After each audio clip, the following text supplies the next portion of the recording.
बलाले case ने दिसंबर 2021 तक देख रहे हैं और संभाल रहे हैं। आज भी उस पर कुछ फैसला आया था, सर बताओगे। और सीटी एग्जाम्स ने भी लेकर सर मतलब इसके केस ने भी देखा भाई, जो गड़बड़ सीटी मेंस में हो रही है उन पर भी काम करने लाग रहे सर, देखने लाग रहे। तो सर तब बात करेंगे सर। पहले हरियाणा पुलिस कांस्टेबल का कल 1-2 चैनल पे वीडियो देखी थी कि बच्चों के पक्ष में आने की संभावना है, तो आज आपने अंदर होगी जी उसकी सुनवाई? हाँ, अभी जो रिजर्व मैटर था जो प्रोनाउंसमेंट पे था, तो उसमें ऑनरेबल कोर्ट ने अभी डिसमिसल का ऑर्डर दिया है, जबकि ऑर्डर अभी अपलोड नहीं हुआ है। तो जो भी ऑर्डर अपना आता है उसके अकॉर्डिंग देख लेंगे। जो अवेलेबल ऑप्शंस है अपने पास वो एक्सेस करेंगे। अगर हमें अपील लगाने की जरूरत पड़ती है तो अपील हम लगाएंगे। डिसमिस हो गया सर ये? हाँ, डिसमिस हुआ है, ठीक है। और अगर उसमें रिव्यू का कोई गुंजाइश होती है तो हम रिव्यू उसमें लगाएंगे। तो अब सर बच्चों मान ले बच्चे अब किस तरह का एक्शन ले, या वो उनके जो वो सोच रहे हैं घर बैठे हैं जिनकी ज्वाइनिंग नहीं हो रही, उनके लिए आप क्या बताओगे सर? नहीं, देखो हमारे जो क्लाइंट्स हैं उनको भी हमने मैसेज डाल दिए हैं और सारी की सारी चीज़ें डिपेंड करेगी जो ऑर्डर में जो भी ऑब्जर्वेशन आती है उसी के अकॉर्डिंग। तो अभी जो फाइनल ऑर्डर है वो आया नहीं है, सिर्फ प्रोनाउंस हुआ है, ठीक है। डिसमिसल का ऑर्डर है जो हमने अप्लाई कर दिया है, और उसके बाद जो भी उसके अंदर चीज़ें सारी रहेगी कि क्या जज साहब ने ऑनरेबल कोर्ट ने ऑब्जर्वेशन दिया, अब आगे फिर नेक्स्ट स्टेप लेंगे। हाँ जी, वो नेक्स्ट स्टेप या फिर रिव्यू का या फिर अपील का। तो कब तक होगा सर वो? तो जैसे ही ऑर्डर अपने पास आ जाता है और जो क्लाइंट अपने पास जो एक्सेस करेंगे यानी अपने राइट को अपील के या रिव्यू के, उसी के अकॉर्डिंग फिर नेक्स्ट स्टेप लिया जाएगा। तो बच्चा ने अपील करनी सर भी? हाँ, बच्चों को, क्योंकि बच्चों के अगेंस्ट हुआ है, जिन लोगों ने केस लगाया हुआ था उनके अगेंस्ट ये ऑर्डर हुआ है। तो बच्चे सर के अगेंस्ट किस तक कांटेक्ट करें जो बच्चे हैं जो अंदर वो घर पे बैठे हैं जी? जो भी देखो, अगर रिव्यू लगता है तो सेम उनको एडवोकेट रहेगा। अच्छा, क्योंकि रिव्यू में जो एडवोकेट है और ऑनरेबल कोर्ट है सेम रहती है, ठीक है। बट अगर उनको अपील लगानी है तो वो अपना एडवोकेट चेंज भी कर सकते हैं। अपील में चेंज हो उसका, रिव्यू में सेम चीज जाएगी। एग्जैक्टली। चलो ये तो हरियाणा पुलिस का हो गया सर, कांस्टेबल का। और ये जो सीटी मेंस पे चल रहे सर, 1-2 चैनल की वीडियो देखी आज सुबह, तो अब तक तो ये लग रहा था रद्द होगा 200% कह रहे थे कई टीचर, लेकिन आज सुनने में आया कि आयोग खुद रिजल्ट बनाएगा और रद्द नहीं होगा जी। सीटी का क्या रहेगा जी? अगर जो आयोग है, HSSC है, वो खुद से ही अच्छे से काम कर ले, यानी इस तरीके से जो मिस्टेक हुई है वो एक्सेप्ट कर ले, तो फिर कोई इशू ही नहीं बनता। फिर जो बच्चे हैं इनको मजबूरी में कोर्ट आने की ज़रूरत ही ना पड़े। बट इशू तो यहीं पे उठ रहा है कि आयोग है जो अपनी रिस्पॉन्सिबिलिटी या मिस्टेक जो है अपनी एक्सेप्ट नहीं कर रहा, रिस्पॉन्सिबल एक बिहेवियर शो नहीं कर रहा, तो उसकी वजह से जो कैंडिडेट्स है उनको मजबूरन कोर्ट का सहारा लेना पड़ रहा है, ठीक है। अब फिर ग्रुप 56 में 41 क्वेश्चंस रिपीट हुए हैं। हाँ जी। तो वो कोई आसान और क्या बोलेंगे उसको, अपने एक छोटी मोटी गलती नॉर्मल चीज़ नहीं। हाँ जी, ठीक है, कम्प्लीटली नॉन ट्रांसपेरेंसी है। और सेम टू सेम 2 पेपर आपके 56 और 57 सेम, ऐसा नहीं है कि कोई पुराना पेपर था और उससे कोई क्वेश्चंस उठा लिए, सेम सेट हुए हैं। वो दोनों के दोनों रिपीट कैसे हो सकते हैं? यानी उसमें 41 जो क्वेश्चंस है, कैसे जिसने 56 ग्रुप का पेपर सेट किया उसको ये कैसे पता लग गया कि ये पेपर मतलब क्वेश्चंस मैं उठा लूँ?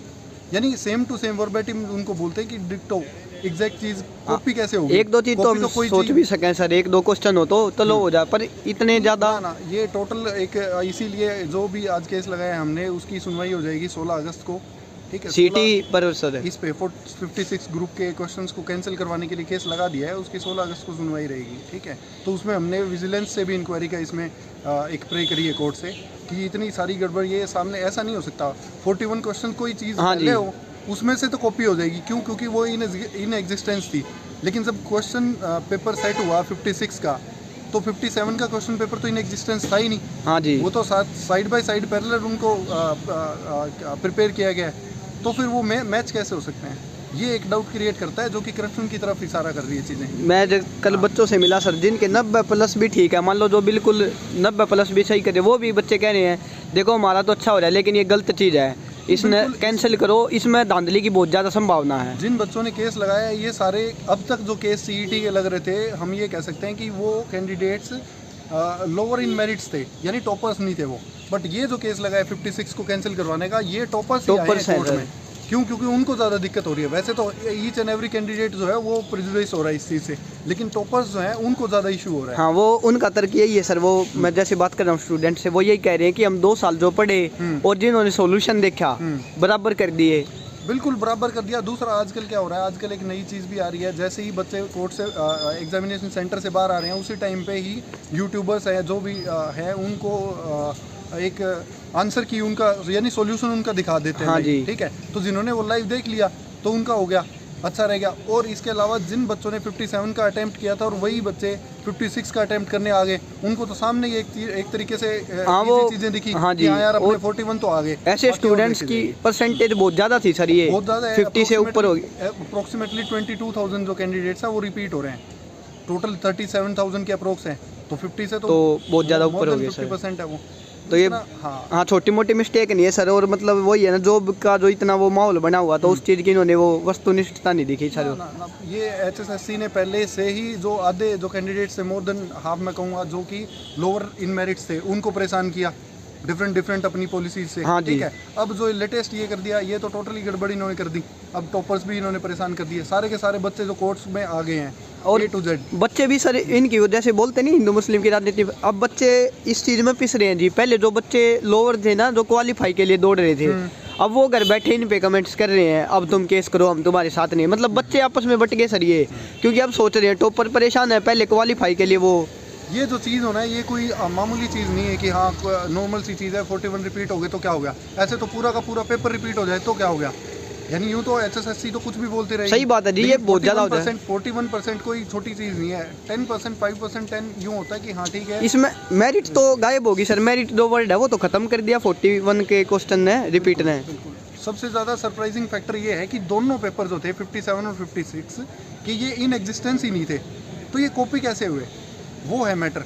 और वो ज़रूर फील करवाता है कि इसमें इंक्वायरी होनी चाहिए, वो भी विजिलेंस की तरफ से, कि ये पेपर सेम कैसे हो गए। 41 जो क्वेश्चन है वो कॉपी कैसे हो गए। तो अगर 50 एक हफ्ते पहले आता, उसके बाद पेपर सेट होता 56 का, तो भी हम हाँ, कह तो सकते हैं कि पेपर सेट करते हुए और इस तरीके से मिस्टेक होगी। बट ऐसे थोड़ी जो चीज़ें इन एग्जिस्टेंस ही नहीं है, हाँ, उसकी जो कॉपी कैसे हुई? बना हुआ ही नहीं था एग्जाम, हाँ, वो तो कैसे हो गया? दोनों paper side by side same prepare हुए हैं, तो सेम प्रिपेयर हुए हैं, तो कोई चीज़ ऐसी थी, थर्ड चीज़ जिससे कॉपी हुई है ये, तो वो जो थर्ड चीज़ थी वो किसने इन एग्जामिनर्स को, यानी जो पेपर सेट जिन्होंने करे हैं उनको किसने प्रोवाइड करी? वो क्या वो HSSC खुद प्रोवाइड कर रही है? तो अगर HSSC ऐसा कोई सेट प्रोवाइड कर रही है इन लोगों को, तो वो चीज़ें तो HSSC के पास ऑलरेडी इन एग्जिस्टेंस है, तो अपने लोगों को तो वो पहले से ही बांट रही है। वो आयोग है, कमीशन है, या फिर कमीशन के कोई मेंबर्स हैं, चेयरमैन हैं, कोई भी लोग हैं, तो वो एक इंक्वायरी के बाद पता लगेगा कि ये करप्ट प्रैक्टिस जो चल रही है, इसके लिए कौन रिस्पॉन्सिबल है। बहुत सारे सवाल हैं सर, बच्चे तरह तरह की बातें पूछ रहे हैं। और ये बहुत बड़ा ये भी कह रहे हैं कि जैसे हरियाणा पुलिस में, मतलब आप तो शुरू से साथ में हो, तो हम पहले आते थे, वो कोर्ट में वकील नहीं पहुंचते, वो क्या था मामला सुनवाई नहीं होती थी सर हरियाणा पुलिस कांस्टेबल के केस की। अब ये जैसे वो कह रहे हैं मुख्यमंत्री, अब बना रहे हैं कि हमने रातों रात कोर्ट खुलवा दिया, तो वो बच्चे कह रहे हैं कि हरियाणा पुलिस में क्यों नहीं दिखाया इतना ये साहस आपने। अब जो CT पे दिखा रहे हो आप, ये एग्ज़ाम कराने के लिए जो आपकी जिद है, आप क्या बोलते हैं सर, ये आप कोर्ट से भी बड़े हो गए ना। कोर्ट से कोई बड़ा नहीं है, कॉन्स्टिट्यूशनल कोर्ट है, हाई कोर्ट जो है, ऑनरेबल कोर्ट, जो ऑनरेबल कोर्ट के फैसले रहते हैं वो उनको मानने पड़ेंगे। हालांकि जो सरकार कहें या फिर HSSC कहें ये मान नहीं रही है, तो उसके लिए आज हमने कंटेम्प्ट भी लगाई थी, जिसकी सुनवाई हो चुकी है। 118 नंबर आइटम नंबर पे लगा हुआ था मैटर, ऑनरेबल कोर्ट नंबर 41 में, तो उसमें भी नोटिस हो गए इनको कि क्यों आप ये जो ऑर्डर्स हैं ये फॉलो नहीं कर रहे हो। और मेन इशू क्या था कि इन्होंने कोर्ट को जो भी रिप्रेजेंट इन्होंने किया, ऑनरेबल डिवीज़न बेंच के फैसले को इस तरीके से इन्होंने रिप्रेजेंट किया कि जैसे कि स्टे हो गया, ऑनरेबल सिंगल बेंच का जो ऑर्डर है स्टे हो गया। इन्होंने ऐसे दिखाया कि हमने तो रातों रात बाजी पलट दी, हाँ ऐसा कर दिया। इस तरह कुछ से बाजी नहीं पलटी, कुछ भी नहीं हुआ। एक तरीके से सिर्फ और सिर्फ इन्होंने परमिशन ली थी सिर्फ 56 और 57 को ओनली एग्ज़ाम कंडक्ट करवाने की। जो ऑनरेबल कोर्ट का ऑर्डर है 5 अगस्त का, उसमें कहीं पे भी ऐसा कुछ नहीं लिखा हुआ कि आप PMT भी करवा सकते हैं। अच्छा, लेकिन ये लोग PMT भी करते हैं सर। कल भी PMT चल रहे थे, मैंने खुद वीडियो बनाई है जी। वो भी जो है PMT भी विदाउट ऑनरेबल कोर्ट की परमिशन के ये कर रहे हैं, क्योंकि उसमें कहीं पे भी इन्होंने परमिशन नहीं ली हुई है। मतलब ये चीज़ सर कैसे प्रैक्टिकल हो रही है जी, समझ नहीं आ रहा। मतलब कोर्ट किसी चीज़ को मना कर रहे और उसके बावजूद ये चीज़ चल भी रही है। इसीलिए जो हमने कंटेम्प्ट लगाई है, ठीक है, कंटेम्प्ट में ऑनरेबल कोर्ट ने नोटिस भी किए हैं, तो ये जो भी अपना रिप्लाई फाइल करेंगे। और जो आगे अगर ये बढ़ते हैं या एग्जाम कोई कंडक्ट करवाते हैं, वो फिर ठीक तो नहीं है, क्लियर कट वो against the orders of honourable court है। ठीक है, सेकंड चीज़ ये रहती है कि हाँ, इन्होंने एक चीज़ और करी है। अभी 10 अगस्त को जैसे ही हमारा केस कोर्ट में फाइल हुआ, तो इन्होंने एक नोटिस निकाला है PMT की एक विड्रॉ करते हुए 56 और 57 के अलावा जो और भी PMT थी वो इन्होंने विड्रॉ की है, सिर्फ 56 और 57 की रखी है। तो वो भी एक तरीके से इनका सर्कमवेंशन है ऑर्डर को, क्योंकि कहीं पे भी अगर ये दिखा सके, जहाँ पे भी ये कोई बात बोल सके कि हाँ ये देखो यहाँ पे जो ऑनरेबल डिवीजन बेंच का ऑर्डर है, इसमें हमें परमिशन मिल रखी है पीएमटी कंडक्ट करवाने की, तो दिखा दो। सही बात है जी। रिप्लाई अगर कंटेम्प्ट में रिप्लाई, इनको जब कंटेम्प्ट का नोटिस गया हुआ है तो उस नोटिस का भी इन्होंने कोई रिप्लाई नहीं दिया। ठीक है, तो बस ये वेट करते रहते हैं कि कोर्ट में कब लोग जाएंगे, कब कैंडिडेट्स का एक तरीके से जो हार्ड अर्न मनी है वो कब इन्वेस्ट करें या वेस्ट कहूँ मैं, ठीक है, वो कब उनका लगे और फिर हम कोई काम करें। तो हरासमेंट किसकी हो रही है? हाँ जी, स्टूडेंट्स की, कैंडिडेट्स की हो रही है। उनका काम कोर्ट में और कचहरी में चक्कर काटना थोड़ी है, उनका तो काम पढ़ना है, पढ़ना है जी।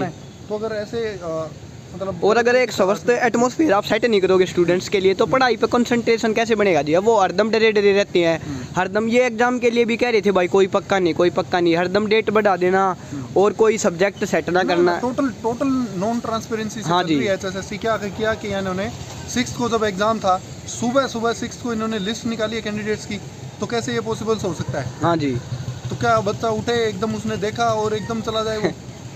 ये बहुत बार हो लिया जी। ये दुर्गा शक्ति में भी इस तरह से ये मतलब पहले दिन बताते हैं एडमिट कार्ड निकालेंगे और फिर बच्चे को अटेस्टेड भी कराना होता है, वो वहाँ पे जाके गांव में अटेस्टेड कराइए, यहाँ पे पहुँचे ना टोटल एक तरीके से आर्बिट्रेरीनेस इनकी चल रही है कि हमारी मनमानी है, हम एग्जाम कंडक्ट करवा देंगे। किसको शो कर रही है?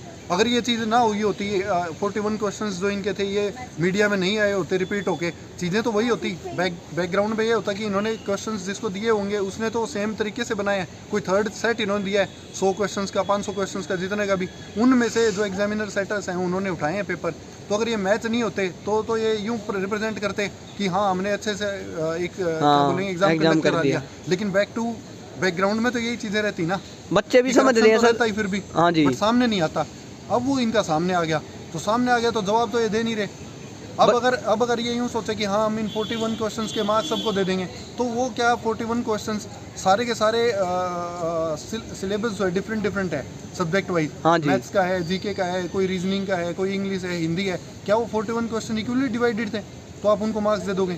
हो सकता है किसी एक सब्जेक्ट की तरफ से उनका ज़्यादा हो, तो वो बाकी जो बच्चे रह गए वो तो उनको तो एक तरीके से प्रेजुडिस अलग और हरासमेंट अलग होगी ना। और बच्चे सर और भी एग्ज़ाम दे, SSC के भी एग्ज़ाम देते हैं, वो खुश भी होते हैं उनसे, भले हर साल एग्ज़ाम ले रहे हैं और उनका सिलेबस भी फिक्स है और डेट भी फिक्स है। इनसे 4 साल में भले 2 एग्ज़ाम नहीं बनाए गए, वो भी सेम बनाए, तो काफ़ी कुछ है। बाकी चलो सर, थैंक यू ये जानकारी साझा करने के लिए। और सर अब आगे CET के लिए 16 अगस्त बता रहे हो सर, कौन सी डेट है अब CET पे जो सुनवाई होगी? CET का हाँ, जो कैंसिल का अभी आज लगाया है मैटर, वो अपना 16 अगस्त को हियरिंग होगी उसकी, क्योंकि अभी 4 दिन की छुट्टियाँ हैं ऑनरेबल कोर्ट की। ठीक है, तो वो 16 अगस्त को होगी। और अपील जो है, जो LPA इन्होंने लगाई हुई है HSSC ने, जो बच्चे कैंडिडेट्स जीते हैं ऑनरेबल सिंगल बेंच से, उसके अगेंस्ट में HSSC अपील में गई है, उसकी सुनवाई है 1 सितंबर।